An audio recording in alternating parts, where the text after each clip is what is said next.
దేవుని ప్రశస్తమైన నామమునకు మహిమ ఘనత ప్రభావములు కలుగునుగాక. వీక్షిస్తున్న మీ అందరికీ మన ప్రభువైన యేసుక్రీస్తు నామములో శుభాభివందనాలు తెలియజేస్తున్నాను. ఈరోజు మన దేవుని మహిమగల మాటలు సామెతల గ్రంథం 3వ అధ్యాయం 7వ వచనం. యెహోవా యందు భయభక్తులు కలిగి చెడుతనమును విడిచిపెట్టుము. ప్రియమైనటువంటి దేవుని సంగమా, దేవుని యందు భయభక్తులు కలిగి జీవించాలంటే మనం చెడుతనమును విడిచిపెట్టాలి.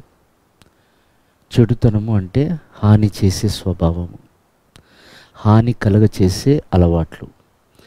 వాటిని మనం విడిచిపెట్టి మనం భక్తి చేసినప్పుడు ఆ భక్తి అంగీకరించబడుతుంది. ఎందుకు అలా భక్తి చేయాలి? ఈ అందరిలాగా ఉండి భక్తి చేస్తే అంగీకరించబడడా అని అనుకుంటాం మనం.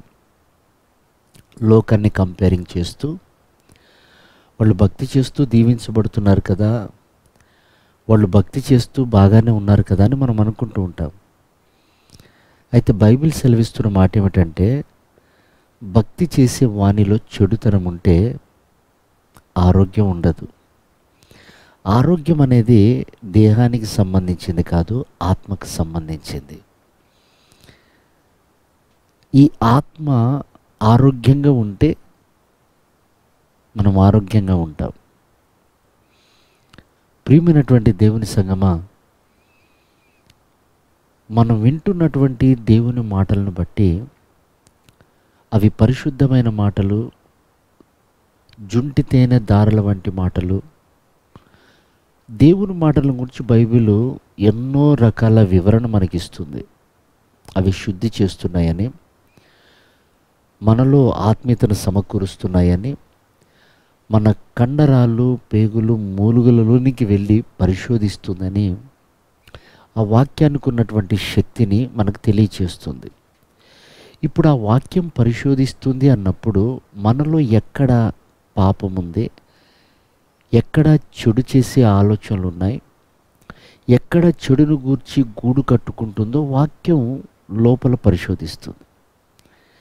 వాక్యము జీవమై ఉన్నప్పుడు ఆ జీవం వెళ్ళి ఆ మరణకరమైన వాటిని తాకుతుంది. అవి ఉంటే మనం పాడైపోతాం, అవి ఉంటే మనం భక్తి చేయలేం, అవి ఉంటే మనం అనారోగ్య పాలవుతాం, అవి ఉంటే నష్టాలకు మన జీవితంలో ఏర్పడతాయి,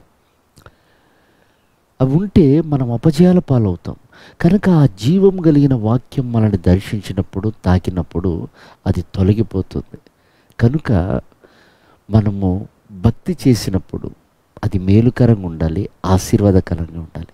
అలా ఉండుటకే మనం దేవుణ్ణి అంగీకరిస్తున్నాం. కనుక ప్రియ దేవుని బిడ్డలారా, దేవుని యందు భయభక్తులు కలిగి ఉంటున్న మన జీవితంలో చెడు అనేది హానికరమైనటువంటి మాట కానివ్వండి, హానికరమైన అలవాటు కానివ్వండి, అవి రెండు మనం తొలగించుకొని మనం దేవుని భక్తి చేసి ఆయన మహిమగల రాకడకు ఆరోగ్యవంతులుగా మనం సిద్ధపడదాం. అట్టి కృప ప్రభు మనందరికీ దయచేయను గాక. ఆమేన్.